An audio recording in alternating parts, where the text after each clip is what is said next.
What if the reason your desires haven't manifested yet has nothing to do with effort, discipline, or positive thinking, but everything to do with how safe your body and subconscious mind feel about receiving? What if abundance, love, peace, and opportunity aren't things you need to chase, but things your system has quietly learned to resist?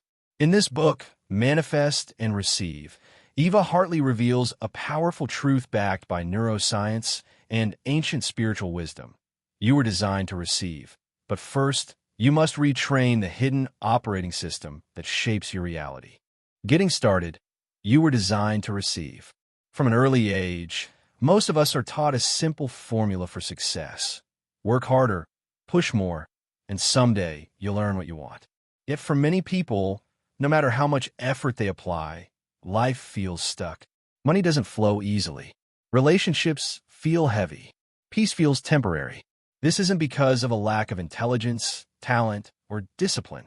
According to Eva Hartley, the real reason lies beneath conscious effort in the subconscious mind and autonomic nervous system.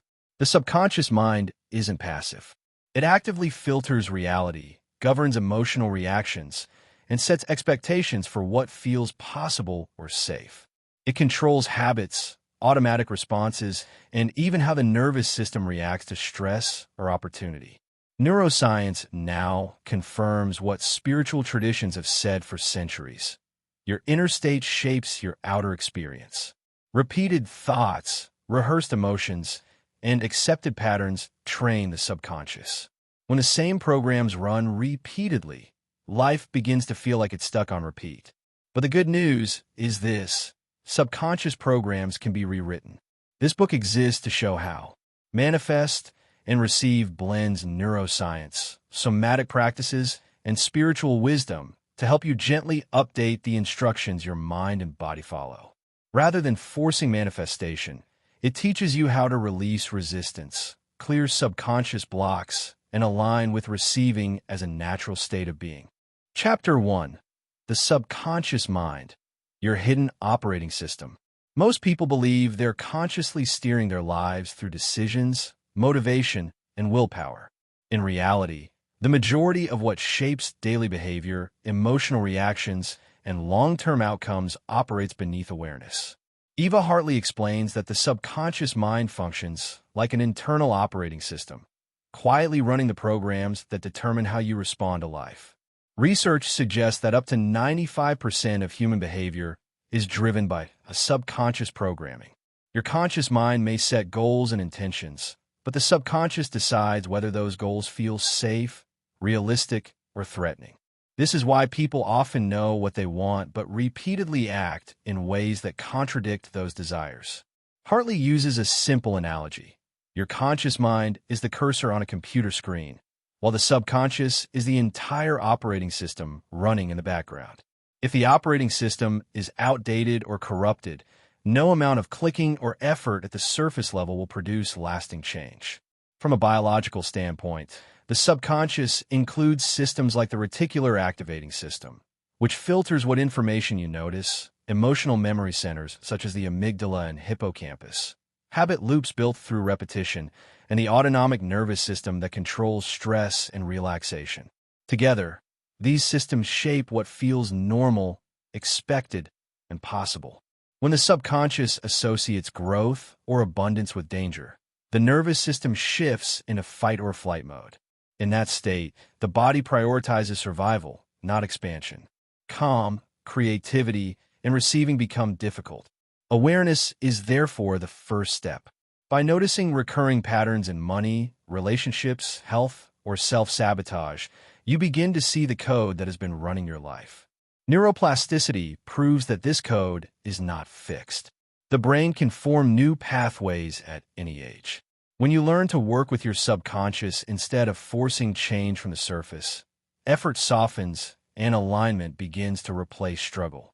Chapter 2. Manifestation through the lens of neuroscience. Manifestation is often misunderstood as wishful thinking, but Hartley reframes it through neuroscience. Manifestation, at its core, is the process of shaping internal patterns that influence external outcomes. The brain is a pattern-making machine designed for efficiency.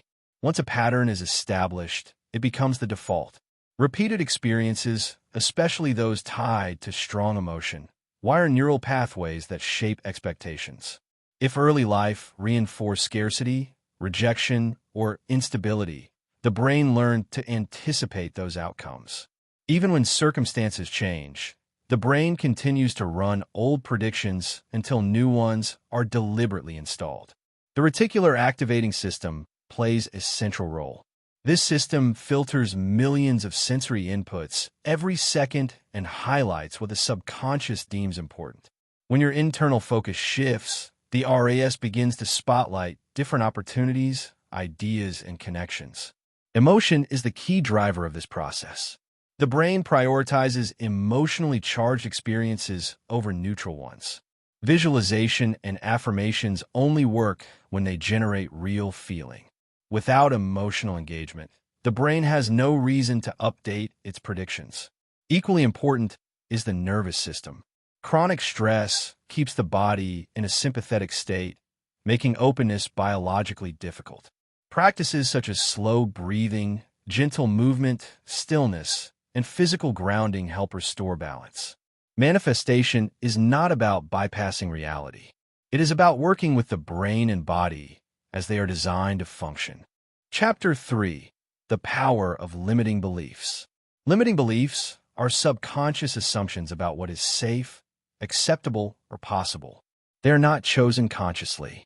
Most are formed early in life, when the brain is highly impressionable and absorbs experiences without question.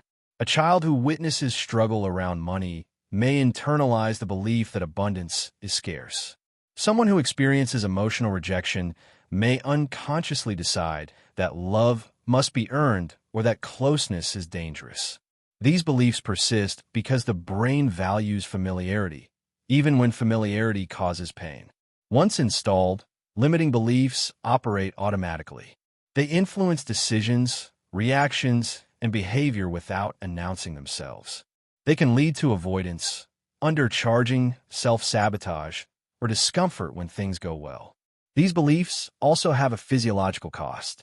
When the subconscious expects threat or disappointment, the nervous system stays slightly activated. Over time, this creates fatigue, anxiety, and tension. Identifying limiting beliefs requires gentle awareness, not self-blame. By observing emotional triggers and repetitive patterns, you begin to uncover the beliefs beneath them. Rewiring is not about fighting these beliefs, but about gradually replacing them with new, safer expectations through repetition and emotional reinforcement. Chapter 4. Rewire Your Mind. Techniques that work. Rewiring the subconscious requires two elements: repetition and emotional engagement. Single moments of insight are rarely enough. Change happens through consistent practice. Scripting is one of the primary tools Hartley recommends. By writing your desired reality in present tense with sensory detail, you engage both cognitive and emotional centers of the brain. This trains the RAS to notice supporting evidence in daily life. Affirmations become more effective when embodied. Pairing words with posture, breath, and calm presence reduces resistance and increases believability. Self-hypnosis and guided relaxation help bypass the critical mind and access subconscious layers directly. Visualization works best when combined with somatic anchoring. When the body participates, the experience becomes real at a neurological level. Rewiring also involves expanding your capacity to receive by noticing contraction, creating safety, and staying present with positive sensations instead of pulling away. Chapter 5. The Role of the Body. Somatic Practices for Receiving. The body holds subconscious patterns as physical tension, posture, and breath habits. Somatic practices bring awareness to these patterns and allow them to shift. Grounded breathing helps regulate the nervous system by signaling safety. Body scanning reveals where stress is stored. Gentle shaking discharges excess nervous energy. When the body feels safe, the mind becomes more flexible. Receiving stops feeling dangerous and starts to feel natural. Somatic work turns manifestation from an idea into a lived experience. Chapter 6. Universal Wisdom. How Spiritual Traditions Teach us to Receive. Across cultures and centuries, spiritual traditions have taught that receiving depends on inner openness. Christian mysticism emphasizes surrender and emptiness. Kabbalah speaks of becoming a vessel capable of holding blessing. Sufism teaches flowing with life instead of resisting it. Hindu traditions highlight devotion, trust, and non-attachment. Though the language differs, the message is the same. Clearing fear, tension, and attachment creates space for support to enter. Modern neuroscience now explains these states in terms of nervous system regulation and emotional balance. Science and spirituality converge on a shared truth. When the inner system is aligned, receiving becomes effortless. Chapter 7. Scripting in Depth. Writing Your Reality. Scripting works because it engages multiple brain systems at once. Writing as if something is already true activates the RAS, mirror neurons, and long-term potentiation. Effective scripting uses present tense, emotional detail, and consistency. Short daily sessions are more powerful than long, infrequent ones. Reviewing scripts reinforces new neural pathways. When combined with breath work or gentle movement, scripting also conditions the nervous system to associate desire with safety rather than stress. Chapter 8. Embody what you want to receive. Manifestation requires coherence between intention and action. If the body communicates urgency or fear, the subconscious receives mixed signals. Intuitive movement helps release stored tension and reinforce openness. Energetic hygiene practices, such as time in nature or water, reset the nervous system. Acting as though your desire is already present builds quiet confidence. Open posture, steady breath, and relaxed movement signal trust and readiness to receive. Chapter 9. Manifestation as a Daily Spiritual Practice. Manifestation deepens through consistency. Daily rituals stabilize emotional states and retrain subconscious expectations. Gratitude shifts focus from lack to sufficiency. Breath awareness reduces mental urgency. Surrender releases control and lowers resistance. When manifestation becomes a way of living rather than a task, alignment replaces effort. Chapter 10. Manifest and Receive. A 30-day alignment plan. The final chapter outlines a structured 30-day integration process. The first phase focuses on awareness and belief discovery. The second emphasizes mental rewiring. The third addresses somatic and energetic alignment. The final phase centers on embodiment and trust. Through daily practice, new patterns stabilize. Receiving becomes natural rather than forced.